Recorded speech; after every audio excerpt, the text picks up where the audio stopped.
আগমনকালের তৃতীয় রবিবার, প্রথম পাঠ প্রবক্তা ঈশাইয়ার গ্রন্থ ৩৫ অধ্যায়, পদ সংখ্যা ১ থেকে ৬ এবং ১০। ওই দেখো, তোমাদের ঈশ্বর তোমাদের রক্ষা করতে নিজেই আসছেন।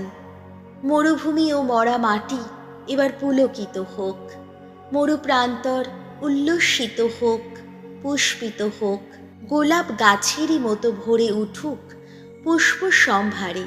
হ্যাঁ, মরুপ্রান্তর বিপুল উল্লাসে উল্লসিত হোক, উচ্ছ্বসিত হোক আনন্দ ধ্বনিতে। তাকে এখন দেওয়া হয়েছে লেবাননের মহা গৌরব, কার্মেল ও শারনের উজ্জ্বল গরিমা। সকলেই দেখতে পাবে ভগবানের মহা গৌরব, আমাদের ঈশ্বরের উজ্জ্বল গরিমা।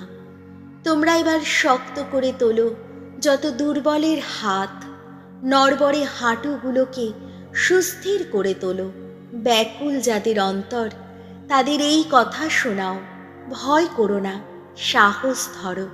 ওই দেখো, তোমাদের ঈশ্বর তোমাদের প্রতি যত অন্যায়ের প্রতিশোধ নিতে, যথাযোগ্য প্রতিফল দিতেই আসছেন তিনি। তোমাদের রক্ষা করতে নিজেই আসছেন তিনি। এবার খুলে যাবে অন্ধের চোখ, অবারিত হবে বধিরের কান। এবার খোঁড়া মানুষ লাফিয়ে উঠবে হরিণেরই মতো, বোবার জিভে জেগে উঠবে আনন্দের ধ্বনি। ভগবান যাদের মুক্তিপণ দিয়েছেন, ওই তারাই তো ফিরে আসবে হর্ষধ্বনি তুলেই, চির আনন্দের মুকুটে ভূষিত হয়েই শিয়নে আসবে তারা। আহা, কত আনন্দে, কত উল্লাসে থাকবে তারা। সব দুঃখ বিলাপ তো মিলিয়েই যাবে। প্রভুর বাণী, শাম সঙ্গীত, ধুয়ো।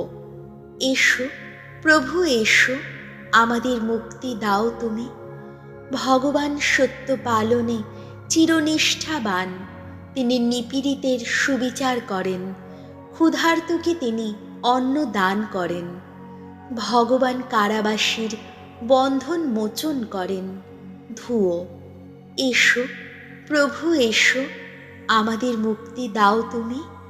ভগবান অন্ধকে দৃষ্টিমান করে তোলেন। ভগবান নুয়ে পড়া মানুষকে আবার সোজা করে দাঁড় করিয়ে দেন। ভগবান প্রবাসী মানুষকে নিরাপদে রাখেন। অনাথ ও বিধবার মনে ভরসা জাগান। ধুয়ো। এসো প্রভু, এসো, আমাদের মুক্তি দাও তুমি। ভগবান ধার্মিক মানুষকে কতই না স্নেহ করেন, কিন্তু দুর্জনের জীবনকে তিনি বিপর্যস্ত করেন। ভগবান রাজত্ব করবেন চিরদিন, চিরকাল। রাজত্ব করবেন তিনি যুগে যুগান্তরে। ধুয়ো। এসো প্রভু, এসো, আমাদের মুক্তি দাও তুমি। দ্বিতীয় পাঠ প্রেরিত দূত যাকোবের ধর্মপত্র, ৫ অধ্যায়, পদ সংখ্যা ৭ থেকে ১০।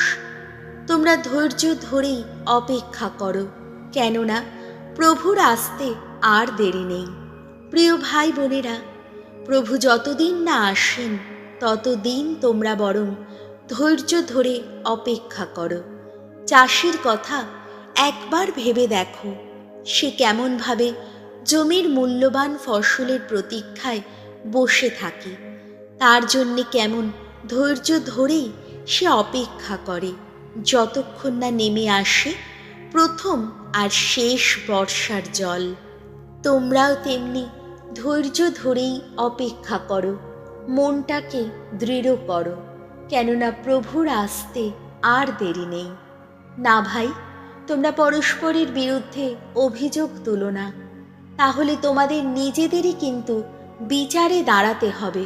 ওই তো সেই বিচারক যিনি, তিনি তো দরজায় দাঁড়িয়ে আছেন। দুঃখ কষ্টের মধ্যে কেমন করে ধৈর্য ধরে থাকতে হয়, তার দৃষ্টান্ত রূপে ভাই চোখের সামনে রাখো সেই সমস্ত প্রবক্তাকে, যারা প্রভুর নামে কথা বলে গেছেন। প্রভুর বাণী, বাণী বন্দনা। জয় জয় প্রভুর জয়।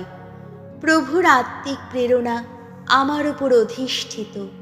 প্রভু আমাকে প্রেরণ করেছেন দিন দরিদ্রের কাছে মঙ্গল সমাচার প্রচার করতে। জয় জয় প্রভুর জয়। মথি রচিত মঙ্গল সমাচার 11 অধ্যায়, পদ সংখ্যা 2 থেকে 12। দীক্ষাগুরু যোহনের বিষয়ে প্রভু যিশুর সাক্ষ্যদান।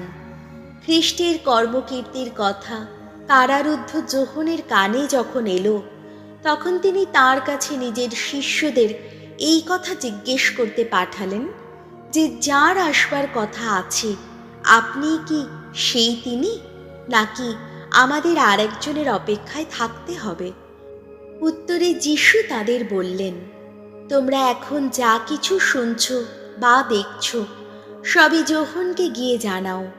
তাকে জানাও, অন্ধ এখন দেখতে পাচ্ছে, ঘোড়া হেঁটে বেড়াচ্ছে, কুষ্ঠ রোগীকে নিরাময় করা হচ্ছে, কালা কানে শুনতে পাচ্ছে, মরা মানুষ বেঁচে উঠছে, আর দিন দরিদ্রের কাছে মঙ্গল বার্তা প্রচার করা হচ্ছে। ধন্য সেই মানুষ আমার প্রতি যার বিশ্বাস কোনো কিছুতেই টলে যায় না।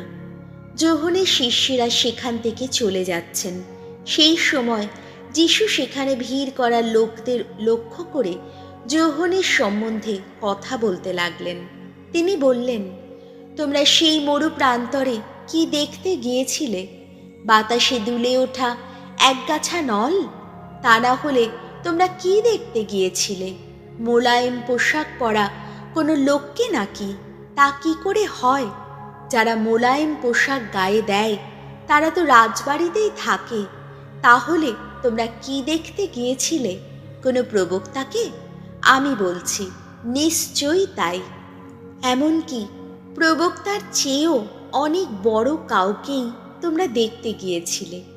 তার সম্বন্ধেই তো শাস্ত্রে এই কথা লেখা আছে, দেখো, আমি এখন তোমার আগে আমার দূতকে পাঠাচ্ছি, সে প্রস্তুত করে রাখবে তোমার এগিয়ে আসার পথ। আমি তোমাদের সত্যি বলছি, নারীর গর্ভে যাদের জন্ম হয়েছে তাদের মধ্যে এমন কেউই কখনো আবির্ভূত হয়নি দীক্ষাগুরু যোহনের চেয়ে যে মহান। অবশ্য স্বর্গ রাজ্যে যে তুচ্ছতম সে কিন্তু যোহনের চেয়েও মহান। প্রভু যিশুর মঙ্গল সমাচার।